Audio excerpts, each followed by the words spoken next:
आपातकाल और उसके विरुद्ध के संघर्ष ऐसे हैं, उसके एक एक तफसील भी याद रखने वाले जैसे बात है। तो मैं उस समय बंगलुरु विश्वविद्यालय में एमए के विद्यार्थी था और जयप्रकाश नारायण जी का आंदोलन जो पहले गुजरात और बिहार में विद्यार्थियों के आंदोलन देशव्यापी होते रहा, तो अखिल भारतीय विद्यार्थी परिषद के प्रदेश स्तर के कार्यकर्ता के नाते मैं भी उस आंदोलन में सहभागी रहा। जयप्रकाश नारायण मई के दूसरे और तीसरे सप्ताह में बेंगलुरु में उनका प्रवास था। तो जयप्रकाश नारायण जी के लोकनायक जेपी के साथ बैठकर बातचीत करने का मौका भी हम लोगों को मिला था। उससे पहले भी सितंबर माह से ही हम लोग इस विद्यार्थी आंदोलन में लगे थे, इसलिए आंदोलन के बहुत सारे आयाम मेरे प्रांत में, कर्नाटक में जो चल रहा था वो तो मुझे उस समय मालूम था। धीरे धीरे हम देश के अन्य भागों में भी क्या चल रहा है इस की जानकारी मिलती रही। भ्रष्टाचार के विरोध में, बेरोजगारी समाप्त करने के लिए, शिक्षा पद्धति में परिवर्तन लाने के लिए एक संघर्ष के बिगुल बजाता। तो मई के अंतिम सप्ताह तक देश के अंदर विद्यार्थी युवा संघर्ष समिति ये बनी थी और देश भर में जनता संघर्ष समिति और विद्यार्थी युवजन संघर्ष समिति ऐसे दो आंदोलनों के मंच बने थे। जनता संघर्ष समिति में कई राजनीतिक पार्टियां और समाज के प्रबुद्ध लोग, लेखक, पत्रकार, साहित्यकार, ऐसे लोग देश के अंदर इस परिवर्तन के लिए जिनके चाह थी, जिनके आकांक्षा थी, आग्रह था, ऐसे लोग उस समिति में थे। और विश्वविद्यालय के विद्यार्थी और नौजवान लोग, युवक युवतियां विद्यार्थी युवजन संघर्ष समिति में सक्रिय रहे। मैं विद्यार्थी युवजन संघर्ष समिति के एक सक्रिय कार्यकर्ता के नाते कर्नाटक में बेंगलुरु केंद्र बनाकर मैं काम करता था। जैसे मैंने कहा, मैं एमए के विद्यार्थी था, तो स्वाभाविक रूप से कैंपसों में घूमकर कार्य करना हमारा दायित्व था। जून के महीने में 3 महत्वपूर्ण घटनाएं इस संघर्ष में हुई। इन तीनों के परिणाम आपातकाल लागू करने में हुआ। एक है, जून आते आते देश भर में जेपी के नेतृत्व में जो आंदोलन देशव्यापी हो गया था वह अत्यंत प्रखरता के चरम पर पहुंच गया था। दूसरा, गुजरात में हुए चुनाव में इंदिरा कांग्रेस के एक दृष्टि से घोर विफलता हो गई, वो हार गई और जनता पार्टी उस समय के एक जनता मंच बनाए थे, जनता रंग कहते थे उसको, वो जीत कर आ गई। जून 12 तारीख को इलाहाबाद हाईकोर्ट के न्यायाधीश ने इंदिरा गांधी के लोकसभा चुनाव में जो जीती थी रायबरेली से, उसको उन्होंने निरस्त कर दिया। तो तीनों मोर्चे पर इंदिरा जी हार गई। एक है न्यायांग में, दूसरा है राजनीतिक क्षेत्र में चुनाव में, तीसरा है जनता के बीच। इस कारण से उन्होंने इस एक्सट्रीम क्रम को उन्होंने संविधान के अंदर जो प्रावधान है उसका उन्होंने उपयोग किया। 25 जून को रात्रि आपातकाल घोषित कर दिया। उन दिनों में कि न मोबाइल, न टीवी, न कुछ था। आज के ज़माने के लोगों को उस समय के परिस्थिति को समझना आसान नहीं है। 50 साल पहले हिंदुस्तान में टीवी नहीं थी और कंप्यूटर्स नहीं थे, ईमेल और मोबाइल आज हैं, तो वो नहीं था। तो न्यूज़ कैसे मालूम हुआ? बीबीसी से और आकाशवाणी से घोषणा होते ही पता चला। हम लोगों को सुबह 6 बजे के न्यूज़ से समाचार मिला। संघ के शाखा में गांधीनगर बेंगलुरु में मैं और बाकी मित्र जो शाखा में थे, हमको शाखा जाते जाते ये समाचार मिल गया पार्लियामेंट के कमेटी के काम के लिए अटल जी, अडवाणी जी, मधु दंडवते जी और एस एन मिश्रा जी ये बंगलुरु आकर रुके थे।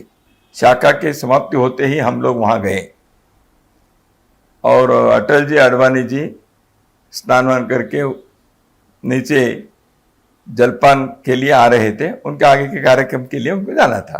तो हमने कहा इमरजेंसी हो गई। किसने कहा है सब? शायद उनको तब तक जानकारी भी नहीं थी या जानकारी होगी, उन्होंने पूछा तो हमने कहा रेडियो में सुना हमने और ऐसे हुआ। तो अडवाणी जी तुरंत यूएनएपीटीए को फ़ोन लगाओ, ऐसे करके फ़ोन लगाना है, स्टेटमेंट देना है फ़ोन पर इसके खंडन करते हुए। अटल जी ने कहा क्या कर रहे हैं? ने मैं स्टेटमेंट देता हूँ, अपने तरफ से वक्तव्य देना। अटल जी ने कौन छापने वाला है? तो अटल जी को पता चल गया था कि इमरजेंसी घोषित होते ही प्रेस संसार भी साथ साथ हो गया है, तो इसलिए ये स्टेटमेंट अगले कोई छापने वाला नहीं है। जलपान के लिए न जाते हुए वो अपने कमरे में वापस गए, हम भी पीछे पीछे गए। थोड़े समय के अंदर पुलिस आ गई। तो उस ऐतिहासिक क्षण के लिए मैं साक्षी रहा। अटल जी, अडवाणी जी, एस एन मिश्रा जी तीनों को पुलिस ने गिरफ्त करके हाईग्राउंड पुलिस स्टेशन पर लेके गए। उनके ऊपर मीसा लग गया। हम लोग वापस गए, अंडरग्राउंड हो गए हम। तो जून के महीने में विद्यार्थी परिषद का अभ्यास वर्ग था। हम अंडरग्राउंड में ही उस अभ्यास वर्ग का आयोजन किया 3 दिन। वापस आने तक हम लोगों के ऊपर भी मीसा लग गया है ऐसे पता चला, तो हम भूमिगत हो गए। भूमिगत होकर मैं दिसंबर तक 6 महीने मैं भूमिगत रहा। जुलाई के 2 तारीख को संघ पर बैन हुआ, तो भूमिगत रहे क्योंकि हम लोग मीसा में वांटेड है पता चल गया। कई लोगों को गिरफ्त करके लेके जाते थे, कुछ लोग डीआईआर में, कुछ लोग मीसा में। डिफेंस ऑफ इंडिया रूल और maintenance of internal security act, ऐसे 2 कानून। डिफेंस ऑफ इंडिया रूल में कोर्ट में जाने का और वहाँ आर्ग्यू करने का और शायद छूट भी जाने के प्रावधान है। मीसा में ऐसे कोई नहीं था। आपको चार्ज बताने की जरूरत भी नहीं है, क्या गुनाह है, और कोर्ट में जाने के आपको कोई अधिकार नहीं है। सब प्रकार के फंडामेंटल राइट्स सस्पेंडेड ऐसे होने के कारण मीसा में रहने वाले व्यक्ति को अंदर उनका क्या हुआ ऐसे घर के लोगों को भी पता चलने चाहिए, ऐसे भी कोई प्रावधान नहीं था। तो ऐसे मीसा में लोग रहे। 3-4 प्रकार के विषय भूमिगत रहकर ये जो इमरजेंसी के विरुद्ध के संघर्ष है उसमें, एक जनता के साथ संपर्क कैसे रखना। जैसे मैंने कहा न फोन सर कर सकते थे न ये कर सकते थे, इसलिए जनता के साथ संपर्क रखना, कार्यकर्ता के संपर्क करना, इसके लिए संघ और संघ प्रेरित संगठनों के जाल जो है उसका हमारे जो घर घर के संपर्क के जो पद्धति है यह बहुत काम में आया। घरेलू संपर्क के जो पद्धति दशकों से संघ और संघ प्रेरित संगठनों में है, उसका लाभ आंदोलन में लगे हुए अन्य राजनीतिक पार्टियां, अन्य संगठनों को भी इसका लाभ हुआ। मेरे पास बहुत ऐसे उदाहरण हैं। जैसे रविंद्र वर्मा जी बंगलुरु आए थे तो उनको कहाँ रखना और पुलिस को पता ना चले ऐसे उनको लेके आना और रेलवे स्टेशन से और सुरक्षित वापस भेजना, ये काम अत्यंत गूढ़ता से हम लोग कर सके। उसका कारण है संघ की कार्य पद्धति के अंदर ये जो घर के संपर्क था वो। दूसरी बात, लोगों को क्या चल रहा है ये पता नहीं चलता था क्योंकि समाचार पत्र सब सेंसर के कारण केवल सरकार के अनुमति से छपने वाले समाचार छोड़कर बाकी कोई भी समाचार नहीं छपता था। कौन कहाँ अरेस्ट हो गया, किसका क्या हुआ, कोई पता नहीं चलता था। तो इसलिए एक भूमिगत साहित्य के छपने का, पत्रकारिता के एक जाल अपने नेटवर्क बनाने के एक बहुत सफल योजना बनी और उसके क्रियान्वयन हुआ। ये दूसरे एक बहुत बड़ी उपलब्धि है अपने देश के इमरजेंसी के भूमिगत संघर्ष की। तीसरा है जिन लोगों के अरेस्ट किए या पुलिस स्टेशन में, जेल में जिनके ऊपर अमानवीय दमन और हिंसा हुई, या जेल में भी रहे, हिंसा भले ही नहीं हो, जेल में रहने के कारण कई लोगों के आजीविका पर असर हुआ और उनके घरों में, परिवारों में कमाई करने वाला नहीं है और वो जेल में है। तो इस कारण से जो परिस्थिति बच्चों के लिए, परिवार के लिए था, उसके संभालने का और उन लोगों के योगक्षेम की व्यवस्था करने के एक बहुत बड़ा काम था। और चौथा, सबसे महत्वपूर्ण, संघर्ष करते हुए इस आपातकाल के विरुद्ध लोगों की आवाज खड़ा करने के लिए, सत्याग्रह करने के लिए जो योजना बनी, उसको सफल बनाना। तो यह 4 प्रमुख काम उन दिनों में मुझे लगता है एक बहुत ही अच्छी योजना से सफलतापूर्वक हम बना सके। कई बार मुझे लगता है ये क्रूरता का भी याद करना है क्या। मैं कारण बताता हूं। संघ के तृतीय पूजनीय सरसंघ चालक बाला साहेब देवरस जी ने आपातकाल के पश्चात एक बहुत महत्वपूर्ण सार्वजनिक वक्तव्य उन्होंने दिया था अपने सार्वजनिक भाषण में। उन्होंने कहा, फॉरगिव एंड फॉरगेट, जो हो गया है, उसको भूल जाओ, उसको क्षमा करो। लेकिन देश के इतिहास में जिस एक काला अध्याय के दौरान घोर दमन और अत्याचार हुए, वह इतिहास के पन्ने पर है। कई पुस्तकें इस विषय में आई हैं, व्यक्तिगत तौर पर भी कई लोगों ने लिखा है और संगठनों से भी इस प्रकार के साहित्य बाद में भी छपे हैं। इसलिए मैं नहीं भी बताऊंगा तो भी वो है ही।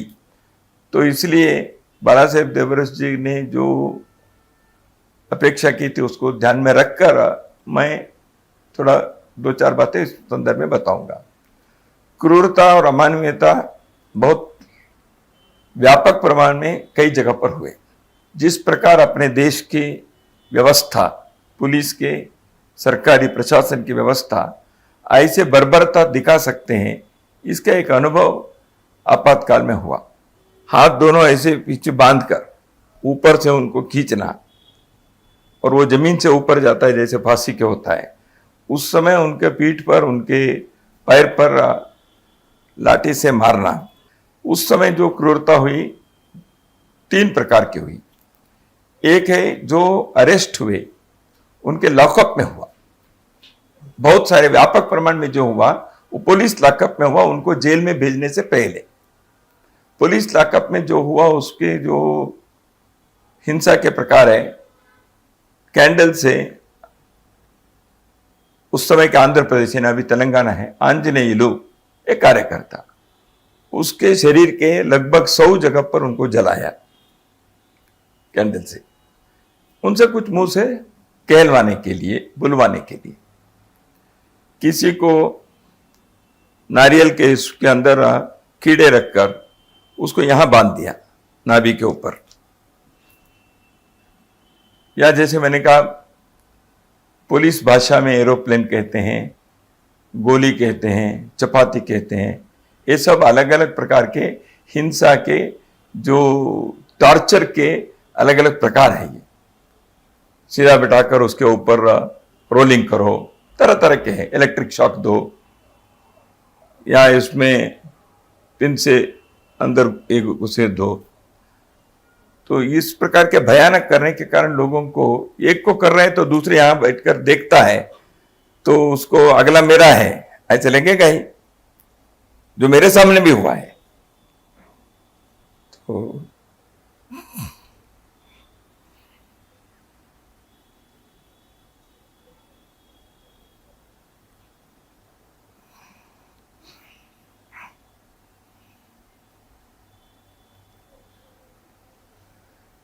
बहुत लोग जो जेल में आए, ऐसे लोगों का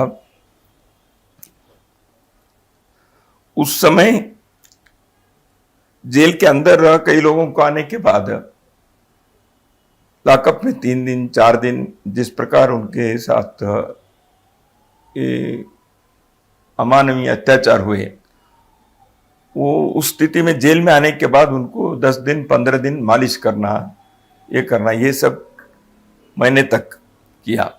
कुछ लोग जीवन भर विकलांग हो गए हैं। कुछ लोगों के जीवन भर किसी न किसी प्रकार की व्याधि हो गई। कुछ लोगों को जीवन भर आंखें चली गई। तो ये हुआ है।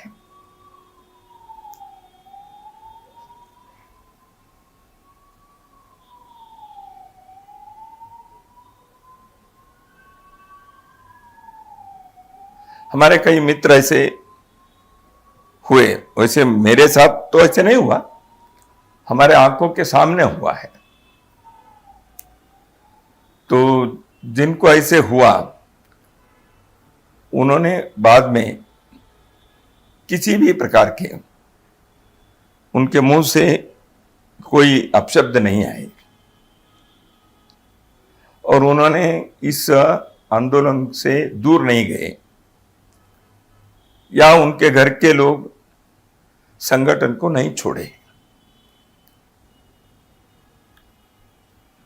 कर्नाटक में राजू करके एक उसके हत्या हो गई पुलिस स्टेशन के अंदर।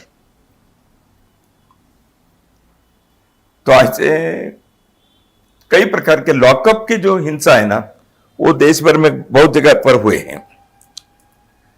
दूसरा एक है कि बाहर होने वाले, मैं बेंगलुरु के एक घटना जानता हूं, मैं बहुत सारे देश भर के भी मालूम है। ओम प्रकाश कोहली जी दिल्ली में थे, जो गवर्नर रहे, राज्यसभा सदस्य रहे, विद्यार्थी परिषद के अखिल भारतीय अध्यक्ष भी थे। दिल्ली के एक तिहाड़ जेल में सब जानते हैं कि ओम प्रकाश कोहली जी थोड़ा सा दिव्यांग थे, चलने में। उनको पुलिस ने लात मारा जेल के अंदर, लॉकअप में। उनके साथ अत्यंत अपमानकर व्यवहार किए। वो कॉलेज के प्रोफेसर थे। खड़े होना मुश्किल था, ऐसे व्यक्ति के साथ ऐसे किए। ऐसे देश भर में हुए। तो बेंगलुरु में एक गायत्री करके एक महिला, उन्होंने सत्याग्रह किया। सत्याग्रह करने के बाद उनको अरेस्ट किया, जेल में ले गए। 15 दिन के बाद उनके, वो सत्याग्रह करते समय वो आई थी, वो गर्भवती थी, तो वो सत्याग्रह की। लॉकअप में लेके जाने के बाद उनके प्रसव वेदना जब हुई तो हॉस्पिटल लेके गए। तो हॉस्पिटल में उनको पलंग पर सुलाए थे। तो डिलीवरी उनकी जो हुई, उस समय उनके दोनों पैर को जंजीर से बांधा हुआ था।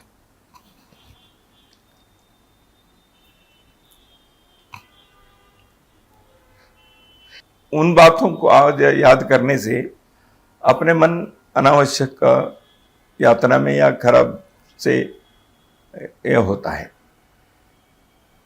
तो गर्भवती महिला कहीं भाग जाएगी, ऐसे तो नहीं है। और डिलीवरी हो गई तो उनको बांध के रखने की क्या जरूरत थी। उत्तर भारत में व्यापक प्रमाण में नसबंदी क्या हुआ, पकड़ पकड़ कर किए। 20 प्रोग्राम्स और 20 पॉइंट प्रोग्राम और 4 पॉइंट प्रोग्राम थे। उस समय के सरकार के प्रशासन के चलाने वाले चौकड़ी थी,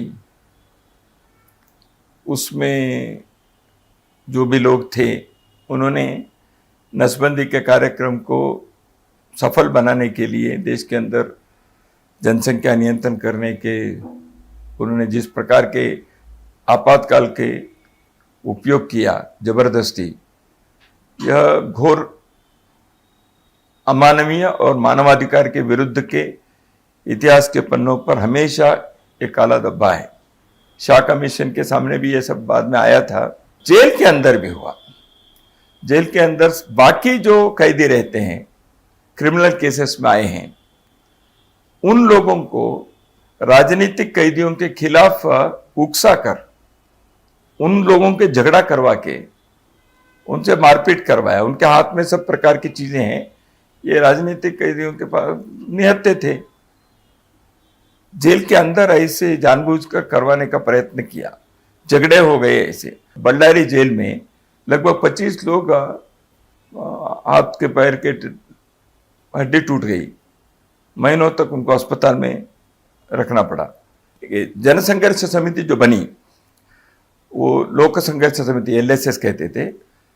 ऐसे हुआ, जयप्रकाश नारायण के नेतृत्व के आंदोलन जब प्रारंभ हुआ उस समय एक समिति बनी, जनता संघर्ष समिति। वो आंदोलन के लिए था, उसके सामने कुछ मांगे थी। देश के अंदर एक संपूर्ण क्रांति की आवाज जयप्रकाश नारायण जी ने उठाई थी। उन मांगों को पूरा करने के लिए सरकार के सामने एक लोकतंत्र के तहत एक आंदोलन करने के लिए मंच बना था। जब आपातकाल घोषित हो गया, लोक संघर्ष समिति करके नहीं बनी। इस आपातकाल के विरुद्ध पहले संघर्ष करना है, पहले के डिमांड तो थे ही, तो इसलिए आपातकाल के विरुद्ध के संघर्ष के लिए पहले जो संघर्ष समिति बनी, लोक संघर्ष समिति, उसके सेक्रेटरी थे नानाजी देशमुख। तो उस नानाजी देशमुख अगस्त के 75 में उनके गिरफ्तारी हो गई। उनके गिरफ्तारी होने के बाद रविंद्र वर्मा जी उसके सचिव बने, महासचिव। उनके भी अरेस्ट होने के बाद माननीय दत्तोपंत ठेंगड़ी जी उसके सचिव बने। दत्तोपंत ठेंगड़ी जी अंत तक अरेस्ट नहीं हुए, भूमिगत रहे, उनको पुलिस पकड़ नहीं पाई। तो पुलिस को पता नहीं चलना, यात्रा करना, अलग नाम से करना, वेश बदल कर करना, ये सब हमने किया था उन दिनों में। जैसे भूमिगत आंदोलन के तरीके होते हैं वो सब किए हैं। जैसे अभी प्रधानमंत्री के बारे में कहते हैं, उस समय वो सरदार बनकर घूम रहे थे। ऐसे देश भर के लोग अलग अलग प्रकार से वेश पहनकर हम जाते ही थे। लोकतंत्र के, प्रजातंत्र के अंतर्गत ही अपने को संघर्ष करना चाहिए, संविधानात्मक ढंग से ही करना चाहिए। बंदूक उठाकर क्रांति नहीं करनी है, शस्त्र उठाकर संघर्ष करके आपातकाल का विरोध करना ये गलत है। ऐसे समिति के स्पष्ट अभिप्राय था। लोगों को हिंसा के मार्ग पर नहीं लाना, यह स्पष्ट निर्देशन था। सत्याग्रह नवंबर 14 तारीख से प्रारंभ करना यह तय किया। सत्याग्रह ने कैसे, किसी भी सड़क के चौराहे पर या किसी जगह पर, बस स्टैंड पर, रेलवे स्टेशन पर जितने संख्या में हो सकते उतने संख्या में लोग आना, आपातकाल के विरुद्ध में 2-4 नारे लगाना, अपने डिमांड जो है उसके नारे लगाना, पुलिस आएगी, पकड़ेगी, लेके जाएंगे, सत्याग्रह करना, जेल भरना, यह तय था। और यथासंभव साहित्य पर्चे उसको लोगों को दे देना, क्योंकि हमको देने के लिए कोई और रास्ता नहीं था, ओपनली हम नहीं दे सकते थे।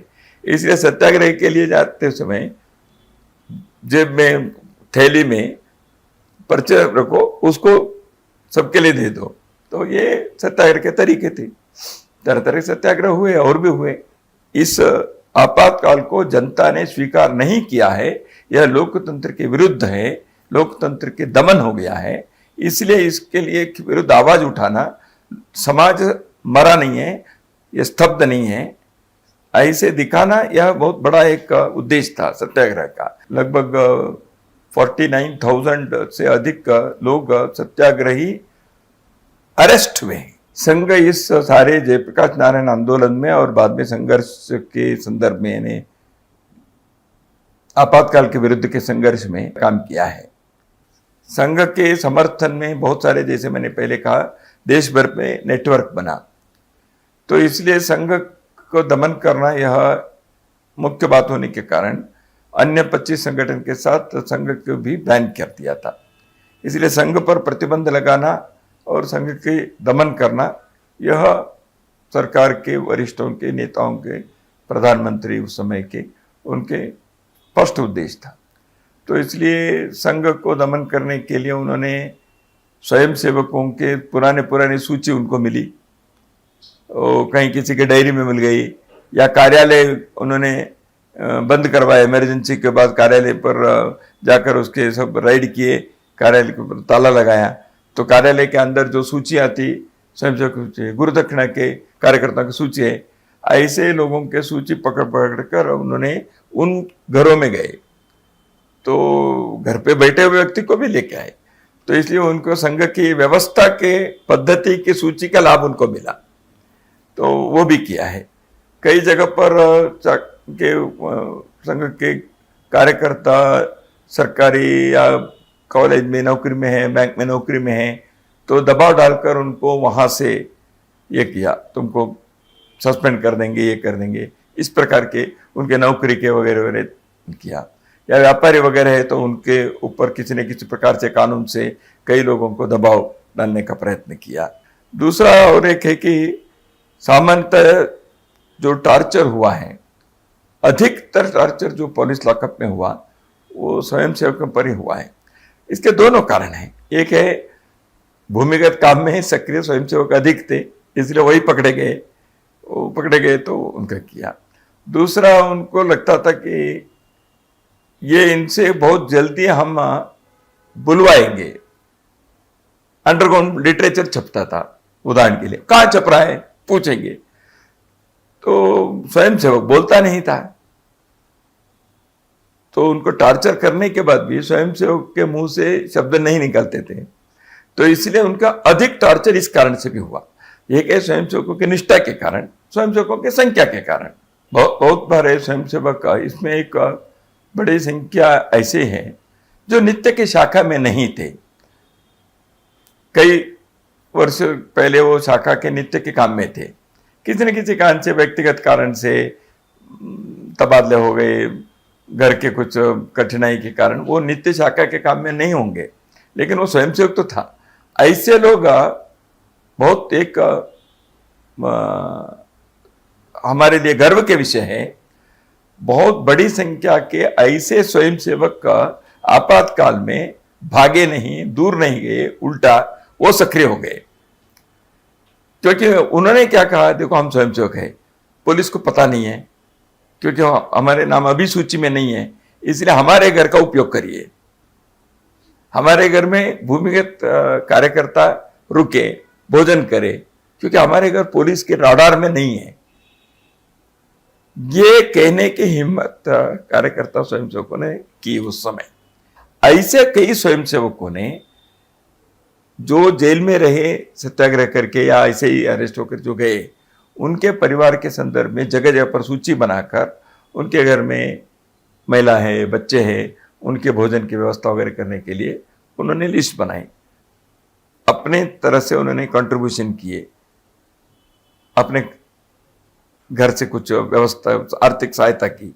ऐसे जगह जगह पर इसके कार्यकर्ताओं ने व्यवस्था की। तो इस व्यवस्था के कारण बहुत सारे स्वयंसेवकों के घर में भले ही कमाई करने वाला व्यक्ति नहीं था, कुछ न कुछ ऐसे मदद हुई। ऐसे भी हैं, 2-4 जगह पर लड़की की शादी तय हो गई थी, तो ऐसे भी मुझे मालूम है, कई घटनाएं ऐसे हैं।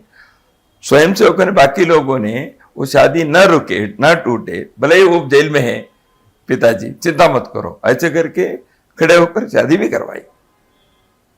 तो ये कार्यकर्ताओं ने किया है। दूसरे संगठन, दूसरे पार्टी, उनके लिए भी स्वयंसेवकों ने किया है। संघर्ष में जो थे उन सबके लिए करना यह था।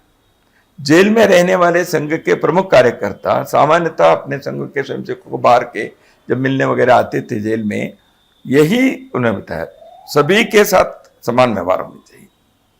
इसलिए मुझे याद है, सर्वोदय के 2 कार्यकर्ताओं के घर में कर्नाटक में जब परिस्थिति अच्छी नहीं थी, संघ के स्वयंसेवकों ने उनकी व्यवस्था की। मैं ये नहीं कहना चाहता, उसको कोई क्रेडिट नहीं लेना है, संघर्ष में हम सब साथ हैं। एक दूसरा और एक था, संघर्ष के लिए भी राशि चाहिए थी, लिटरेचर छपना है, प्रवास करने हैं, ये सब करना था।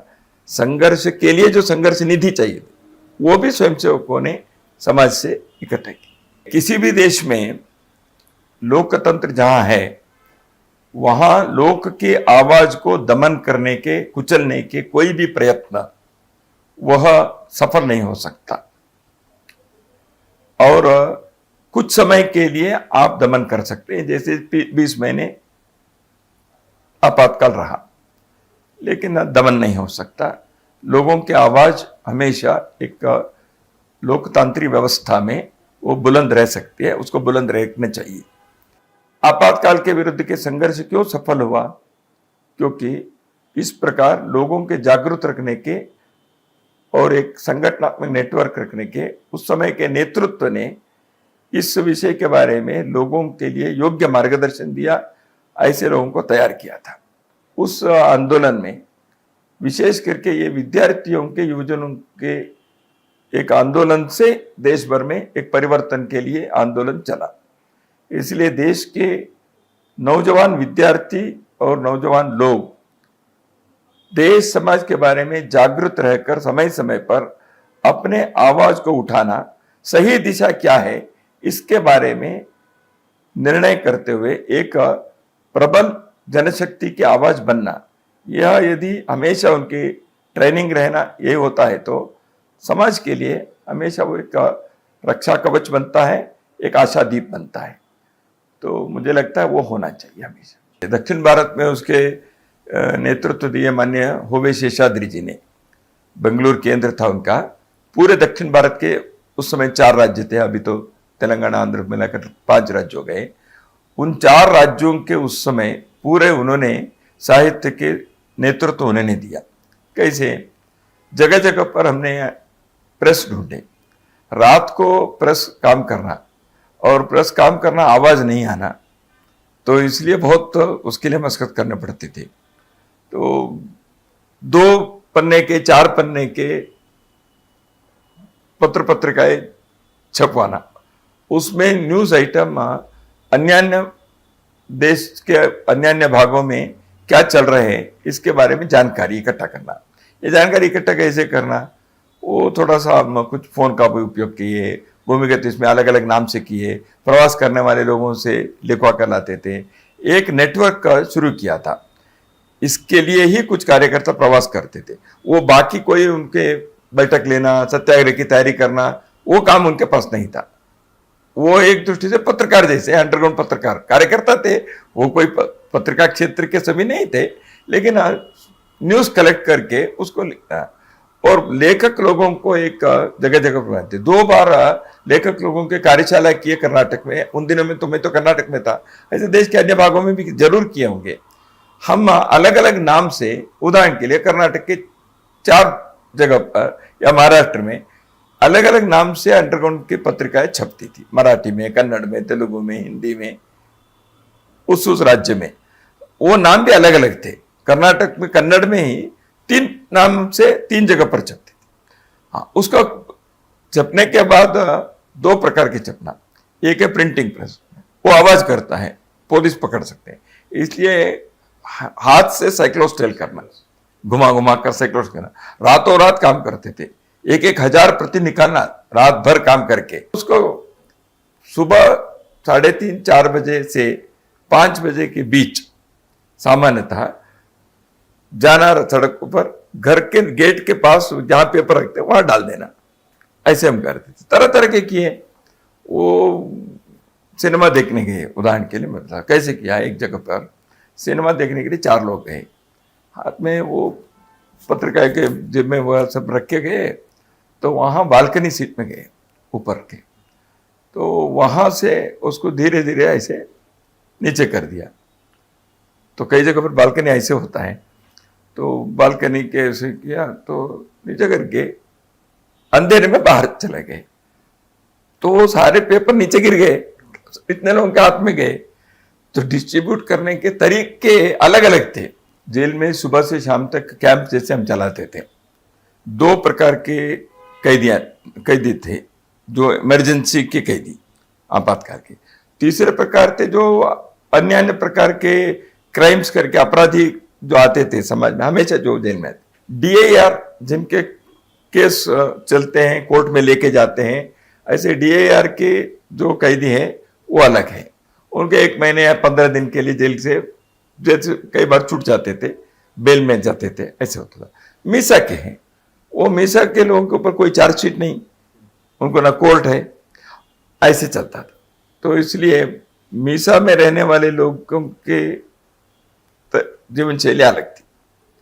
तो मीसा में रहने वाले लोग आए तो बाहर जाएंगे, कब जाएंगे कोई पता नहीं है। बीच में एक बार ऐसे था, नीरेन डे सॉलिसिटर जनरल थे, उन्होंने सुप्रीम कोर्ट में एक आर्गुमेंट किया और उनके आर्गुमेंट को सुप्रीम कोर्ट में स्वीकार किया। आर्गुमेंट क्या था उनका? मीसा के लोगों देश की सुरक्षा के लिए उनको हम उनके ऊपर कोई चार्जशीट नहीं और कब तक रहना है इसकी कोई गारंटी नहीं है। दे में and their life in jail, ऐसे एक वाक्य उनका था। दूसरा उन्होंने कहा, तो आर्गुमेंट ऐसे किए, यदि देश की सुरक्षा के लिए उनको जेल के अंदर भी शूट किए तो भी कोई अपराध नहीं है सरकार पर। जेल में अंग्रेजों के जमाने के कानून बहुत है, अब ठीक हो गया है। वो कानून ही चलता था, अंग्रेजों ने उस समय जो किया था वो कानून चलते थे। तो जेल के अंदर संघर्ष किए, इस कानून के खिलाफ भी अंदर उसके लिए ज्ञापन देना, उसके खिलाफ करना, वही सत्याग्रह ने अंदर अनशन करना, ये सब किया। तो इस कारण से कुछ कानून बदलना पड़ा प्रशासन को, कुछ चीजें। संविधान के बारे में एच.वी. कामत जी ने एक कहा, it is not amending the constitution, it is not mending the constitution, but it is ending the constitution. ऐसे लोकसभा के सदस्य एच.वी. कामत थे, उन्होंने कमेंट किया सरकार ने क्या किया संविधान के साथ। It was almost ending the constitution. Amendment तो उन्होंने क्या किया, अमेंडमेंट जो आए उस अमेंडमेंट में बहुत सारे चीज़ों को उन्होंने किया। कुछ बातें ऐसी थी जो प्रियम्बल में जोड़ दिया उन्होंने।